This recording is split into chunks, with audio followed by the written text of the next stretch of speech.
Santa Teresa Avila TV, Sorowajan Baru, Renungan Katolik Minggu, 18 Mei 2025 diambil dari bacaan Injil Suci Yohanes bab 13 ayat 31-33a dilanjutkan ayat 34-35. Perintah baru kasih yang salih dan panggilan untuk mengasihi. Aku memberikan perintah baru kepada kamu, yaitu supaya kamu saling mengasihi. Sama seperti aku telah mengasihi kamu, demikian pula kamu harus saling mengasihi. Yohanes bab 13 ayat 34, Firman Tuhan dalam kitab suci Injil Yohanes bab 13 ayat 31-33a dilanjutkan ayat 34-35 adalah bagian dari percakapan Yesus dengan murid-muridnya setelah perjamuan malam terakhir. Setelah Yudas Iskariot meninggalkan ruangan untuk mengkhianati Yesus, Yesus berkata kepada murid-muridnya, "Sekarang anak manusia dipermuliakan dan Allah dipermuliakan di dalam dia. Jikalau Allah dipermuliakan di dalam dia, Allah akan mempermuliakan dia juga di dalam dirinya, dan akan mempermuliakan dia dengan segera. Hai anak-anakku, hanya seketika lagi aku ada bersama kamu."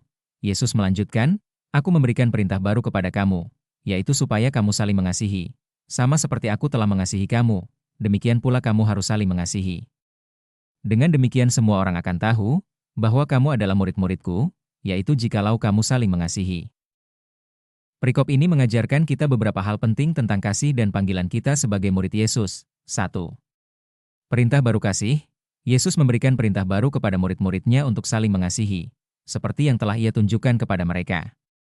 Kasih ini tidak hanya sekedar kasih yang biasa, tetapi kasih yang tulus, rela berkorban, dan mencerminkan kasih Kristus. 2. Kasih sebagai tanda murid Yesus. Yesus menegaskan bahwa kasih adalah tanda utama yang membedakan murid-muridnya dari orang lain. Dengan saling mengasihi, orang lain akan tahu bahwa kita adalah pengikut Yesus yang sejati. 3. Pemuliaan Yesus dan Allah. Yesus berbicara tentang pemuliaannya melalui pengorbanannya di kayu salib. Dalam pengorbanan ini, Allah dipermuliakan, dan Yesus juga dipermuliakan di dalam Allah. Pengorbanan ini adalah bukti terbesar dari kasih Allah kepada umat manusia. Sebagai umat Katolik, kita diajak untuk merenungkan bagaimana kita dapat mengamalkan perintah baru kasih yang diberikan oleh Yesus dalam kehidupan sehari-hari. Kita juga diundang untuk hidup dalam kasih yang saling mengasihi dan menjadi saksi kasih Kristus di dunia ini. Poin-poin refleksi sehari-hari. 1. Mengasihi seperti Kristus. Renungkan sejauh mana kita mengasihi sesama seperti yang diajarkan oleh Kristus. Apakah kasih kita tulus, rela berkorban, dan mencerminkan kasih Kristus? 2. Kasih sebagai tanda murid Kristus. Evaluasi sejauh mana kasih kita menjadi tanda bahwa kita adalah murid Kristus. Apakah orang lain melihat kasih Kristus melalui tindakan dan kata-kata kita? 3. Mengalami kasih Kristus. Bagaimana kita bisa mengalami kasih Kristus dalam kehidupan sehari-hari? Apakah kita merasa diterima dan dikasihi oleh Tuhan? Dan apakah kita berbagi kasih itu kepada sesama? 4. Mengasihi dalam kesulitan. Renungkan bagaimana kita bisa mengasihi sesama dalam situasi yang sulit dan menantang.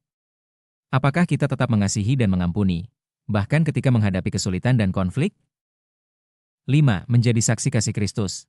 Bagaimana kita bisa menjadi saksi kasih Kristus dalam kehidupan sehari-hari? Apakah tindakan kita mencerminkan kasih Tuhan dan membawa pengharapan kepada orang lain? Dengan merenungkan dan mengamalkan pesan dari Injil hari ini, kita diajak untuk memperkuat komitmen kita dalam mengasihi sesama seperti yang diajarkan oleh Yesus dan menjadi saksi kasih Kristus di dunia ini. Marilah kita selalu mengandalkan kasih dan bimbingan Kristus dalam setiap langkah hidup kita, sehingga kita dapat menjadi saksi kasih Tuhan di dunia. Jangan lupa untuk share, klik subscribe, serta klik tanda lonceng dan like YouTube Rifai Alwan untuk inspirasi harian lainnya.